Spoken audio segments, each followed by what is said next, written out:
माजलगाव तालुक्यातील शहापूर मजरा या ठिकाणी आपण आलेलो आहोत.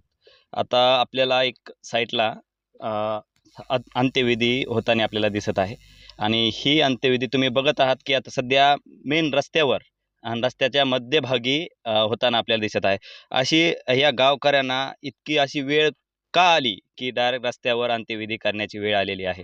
नेमकं कारण काय आहे? आपण त्याच संदर्भात आपण विचारणा करणार आहोत. इथं आपले काही ग्रामस्थ आहेत शहापूर मंजरा येथील, आपण त्यांना तेच विचारणा करणार आहोत. जे शेत जे आहे ते कारभारी महादेव फरताडे यांचं शेत आहे आणि परंपरा आजपासूनच नाही, पिढ्यानपिढी ह्या शेतामध्ये अंत्यविधी करण्यात येत होते. पण त्या माणसानं आज असं अडवलं की तुम्ही तुमचं कुठं करायचं ते करा, मी काय तुम्हाला अंत्यविधी करू देत नाही म्हणून. आणि त्या करताना आज काल 5 वाजता त्यांचे मृत्यू झालेला आहे. तरी रात्रभर आम्ही इथं थांबलोत, त्याला विनवणी केली, त्याला भलतंच म्हणजे विनंती केली, पण त्यांनी काही ऐकलं नाही. शेवट तो म्हणला काही जरी झालं तरी मी काय अजिबात इथून हलत नाही. आणि त्याने खेड्याचे इकडे तिकडे पाहुणे रावळे 10-20 माणसं बोलवले, जावळ्याचे 10-20 माणसं बोलवले आणि म्हणले काय व्हायचे ते होऊ द्या, आम्ही काही इथून हटणार नाहीत आणि तुम्हाला इथं काय मध्ये येऊ देत नाहीत. मग अशा कारणामुळं आता मग रस्ता इथं आणलंय, प्रेत इथं आणलं, मग आता कुठं करायचं? मग आम्ही जाग्याअभावी आम्ही इथं रस्त्यावर आम्ही अंत्यविधी केलाय. आणि हे जे आहे ती हे परंपरा आलेलं ह्यांनी मुळकीत काढलं.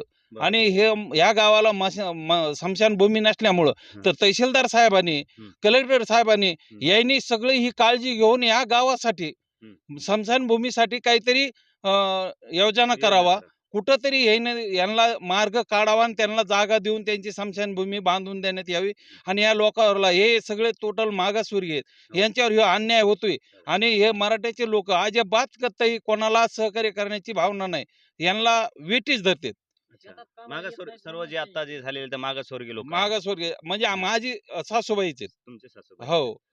तुम्ही हे बघू शकता की आता जे अंत्यविधी सध्या चालू आहे ते मागासवर्गीय आहेत आणि फक्त आणि आता कळलेलं आहे की आपल्याला हे रस्त्यावर करण्याचं जे त्यांचं अंत्यसंस्कार करण्याचं कारण एकच आहे की फक्त आणि फक्त की स्मशानभूमी ह्या गावाला नसल्यामुळे. आणि आता त्यांची जी परंपरा आहे, जी आता बाजूला आपल्याला एक शेत दिसत आहे, ह्या ठिकाणी रस्त्याच्या बाजूला, रस्त्याच्या कडेला ते त्यांचं करत होते. पण आता त्या जे शेताचे जे मालक आहेत त्यांनी संपूर्ण काही गावकरी आणि आसपासच्या गावकरी लोकांना काही जमा करून त्यांना तिथं अंत्यसंस्कार करू दिलं नाहीये.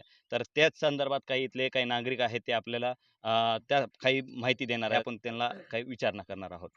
आता समजा इथं रस्त्यावर चालू आहे, त्या संदर्भात तुम्ही काय माहिती? इथं आता ह्या स्थितीला आता आम्ही आमच्या आजोबापासून आजोबा पण पंजोबा आजोबापासून इथं पारंपरिक आमचं जे चालू आहे. परंतु आता जे वातावरण जे काय झाले की माझ्या शेतामध्ये कामाला तुम्ही काय येत नाहीत, याच्याबद्दल त्या माणसाने आता ही पहिलीच वेळ आहे, त्यांनी बंद करून टाकलेली. अच्छा, फक्त कामाला. आता हे तुम्ही बघू शकता की समोर ते कामाला न येण्यामुळे की ते आता कामाला येत नसल्यामुळे ते आता येत नसल्यामुळे ते आता अंत्यसंस्कार करू देत करू नाही. दिलं नाही, त्यांनी स्पष्टपणे बोलून दाखवलंय की तुम्ही अजिबात माझ्या शेतात यायचं नाही आणि काय नाही, तुम्ही काय माझ्यात कामाला येत नाहीत, काय नाही. अच्छा, हे तुम्ही बघू शकता की हे जे मागासवर्गीय जे लोक आहेत त्यांची कशा प्रकारे अडवणूक होत आहे, आपल्याला हे समोरच दिसत आहे. आता हे जे कारण आहे, आता हे आपल्याला समोरच दिसत आहे. आता ह्या ठिकाणी देखील अडवणूक होत आहे, आम्ही तर हे पहिल्यांदा बघत आहे. आता ही खूप मोठी एक गोष्ट आहे की याकडे कलेक्टर असो किंवा तहसीलदार मॅडम असो, ह्याकडे खूप गांभीर्याने लक्ष देण्याची गरज आहे. इथले स्थानिक ग्रामस्थ आहे आपले, एक आजोबा आहेत, आपण त्यांना ते विचारणार आहोत. नेमकं इथं किती दिवसापासून ते राहतात आणि ह्यांना त्या समस्येचा सामना किती दिवसापासून करावा लागत आहे? मामा, तुम्ही इथं मला एक सांगा की तुम्ही इथं हे गाव किती दिवसापासून तुम्ही या गावामध्ये राहता? तुम्हीच नाही की तुमचे आजोबा आजोबा आमची ही तिसरी पिढी. तिसरी पिढी आहे? तिसरी पिढी. हे बरं जेव्हा तिथंच आम्ही करीत होतो ना. ते आता म्हणजे आमच्या शेतात कामाला येत नाहीत म्हणून आता तुम्हाला आम्ही तिथं करूनच देत नाहीत. अच्छा अच्छा. तर आता स्मशानभूमी तुमच्या गावाला नाहीच नाहीच, आमच्या गावाला स्मशानभूमी जागा वगैरे कुठं दिलेली नाही? कुठं दिली नाही, अजून झाली बी नाही. अच्छा. तर इतर समजा जे ओपन कॅटेगरी लोक आहेत त्यांच्यासाठी स्मशानभूमी वगैरे काही नाही, काहीच नाही. त्यांची जागा स्पेशल आहे आणि त्यांना आमच्या समजा सांगा. त्यांची जी जागा आहे ती ठराविक जागा स्पेशल आहे त्यांची. हो. आणि आमची जी समजा मागासवर्गीयची तर आहेत ते इकडे आहेत, अच्छा परंतु आता इकडे समजा बाकीचा समाज इकडे नाही, त्यांचा तिकडे गावाच्या पलीकडे आहे. अच्छा हा त्याच्यामुळे इकडे त्या माणसाने येऊ दिलं नाही आम्हाला. अच्छा म्हणजे त्यांची जागा ठराविक पेशल आहे त्यांची का? ठराविक जागा आहे ती. हा, तुमच्यासाठी काहीच नाही आमच्यासाठी काहीच नाही. आता आता- बंद झाली आमच्यासाठी जी होती हा, ती ती आता बी बंद झाली. आता रोडवरच आता जाळायचं आम्हाला टाइम आलाय. हा हेच आपल्याला हे दिसत आहे समोर की आता तुम्ही बघू शकता की अंत्यविधी करण्यासाठी जे आलेले होते तर त्यांनी आता भर रस्त्यावर त्यांना आता करायची वेळ आलेली आहे. आता सध्या काय वेळ नाही, आता सध्या त्यांनी अंत्यविधी केलेली आहे, आपल्याला इथं समोरच दिसत आहे. आता हे खूप विचार करण्याची बाब आहे. ह्याकडे प्रशासनाने खूप गांभीर्याने लक्ष देण्याची गरज आहे. आणि जे शेतीवाले होते त्या ज्या शेतामध्ये पारंपरिक पद्धतीने ते समजा त्यांचे अंत्यविधी करत होते, ते पिढ्याने पिढ्या हे आता काही ग्रामस्थ सांगितलेले आहे, काही आजोबाने देखील सांगितलेले आहे की त्यांचे आजोबा पंजोबा जे होते ते देखील ह्याच शेतामध्ये ते अंत्यविधी करत होते. शेतामध्ये की शेताच्या एका कडीला एका बाजूला ते समजा अंत्यविधी करत होते.